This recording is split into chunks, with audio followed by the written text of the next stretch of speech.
In this video segment, we are going to calculate a line integral of a vector field. Okay, so we are going, the vector field is z, x, y, and x plus z.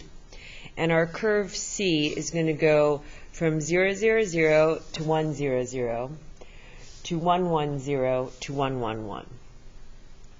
All right, so the first thing I did was I drew a picture here. I have a picture of the path that our curve takes. And we can split that curve into 3 separate line segments because we know that the line integral over C of f dot dr is going to equal, I'll just write this as the line integral over C1 plus the line integral over C2 plus the line integral over C3 of f dot dr. So 3 separate line integrals. Okay, so the first thing we need to do is come up with a parameterization for each of our line segments. So for our first one, which goes from 0, 0, 0 to 1, 0, 0, so if you look, the only thing that's changing is x is changing from 0 to 1. So I'm going to say that r of t equals t 0, 0, and our t interval is going to go from 0 to 1. Okay, so the line integral over C1 of f dot dr is going to equal the integral from 0 to 1 of, so z is just 0, xy is 0 times t, which is just going to be 0, and x plus y is t plus 0. And then dot, r prime of t is going to be 1, 0, 0 dt.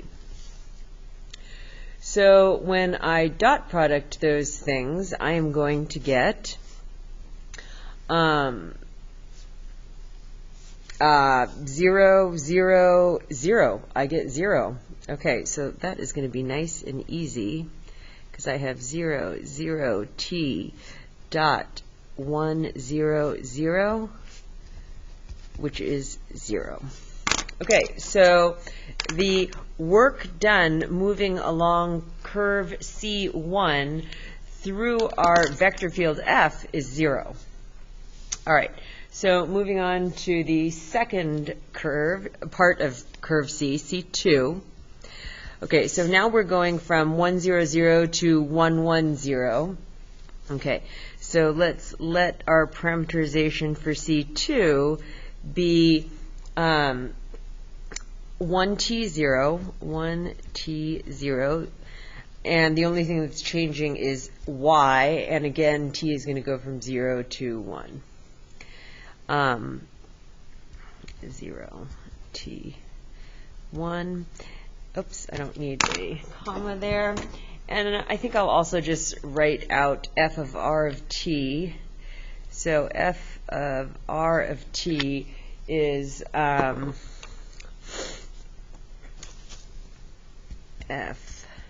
of r of t is z xy is t, and x plus y is x plus z is 1. Okay. All right, so I have the line integral over C2 of f dot dr is the integral from 0 to 1 of 0 t1 dot 0, 1, 0. That's r prime of t dt. And that is going to give me t.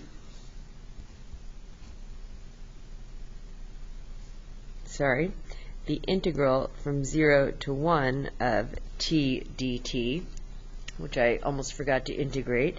So now we're going to turn that into 1/2 t squared.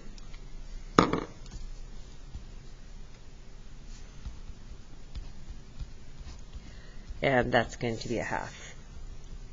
So the work done moving along C2 through our vector field is half. All right, last part, C3, moving along C3. So I'm going to have, let's see, now we're going from 110 to 111.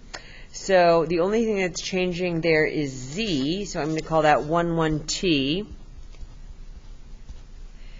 And t is going from 0 to 1. Okay. And f of r of t equals z x times y, and then x plus z is 1 plus t. Okay, so the line integral over C3 of f dot dr equals the integral from 0 to 1 of t1 1 plus t dot 0, 0, 1 dt. So that's going to be the integral from 0 to 1 of 1 plus t dt, which is going to be t plus 1/2 t squared from 0 to 1, so 1 plus a half, or 3/2.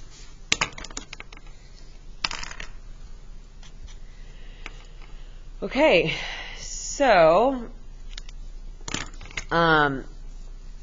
finally, we have the integral over c of f dot dr equals 0 plus 1/2 plus 3/2. So that is going to be 2.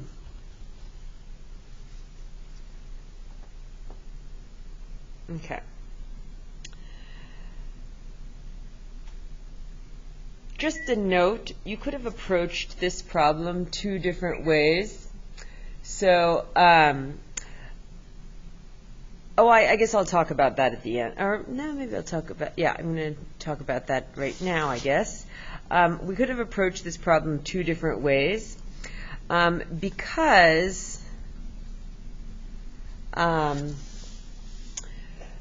the line integral over c of f dot dr, this is the vector form, can also be written in component form and then dot product and rewritten as a sum of integrals with respect to x, y, and z. So this would equal the integral over c of p dx plus q dy plus r dz. We also could have done it just like that without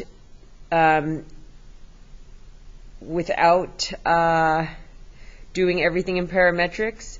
So this would have equaled the integral over c of, well, we would have still parameterized, but we could slightly different approach. This would be z dx, because p is z for this vector field, plus xy dy, that is q, and then plus x plus z dz. So another representation of any line integral of a vector field can be a line integral with respect to, a sum of line integrals with respect to x, y, and z if it's in 3 dimensions.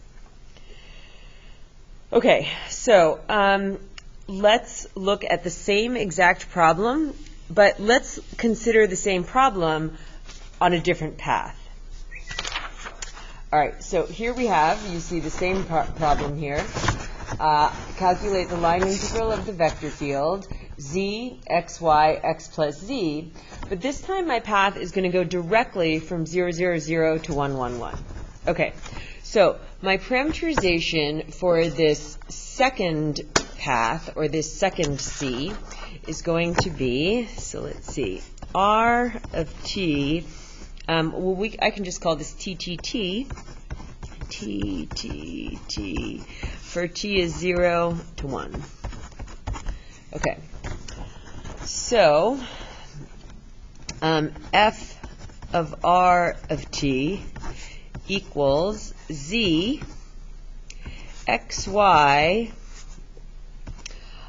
x plus z, which is going to be 2t. Okay, so the line integral from 0 to 1 of f of r of t dot r prime of t, 1, 2t, 2, dt. Uh-oh. We'll start our virtual meeting at 1:30. There is no gathering place for the meeting. This is to be done at individual desktops. Okay. You can use Library Lab or the staff lounge if you need one. And the meeting will be recorded and the slides were shared with you if you can't participate. See you at 1:30. Oops, got a mistake there. And you can easily access the meeting from your calendar invite. Thanks. Bye-bye. Okay, sorry, got a mistake there. Little interruption, but r prime of t, sorry, is 1, 1, 1. Okay, there we go, back on track here. And so that's going to be the integral from 0 to 1 of t plus t squared plus 2t, or 1/2 t squared plus 1/3 t cubed plus t squared from 0 to 1, which is going to give me 1/2 plus 1/3 plus 1, which is 11/6. So you see, if we look at this answer and we look at the answer we got in the previous way we did it, we got two different answers. We have the same starting path and we have the same, the same starting point and the same ending point. However, the paths are different. And so now you can see that the parameterization you choose, this is path dependent. The path that you choose to go from starting point to ending point will determine the work done as you move through the vector field.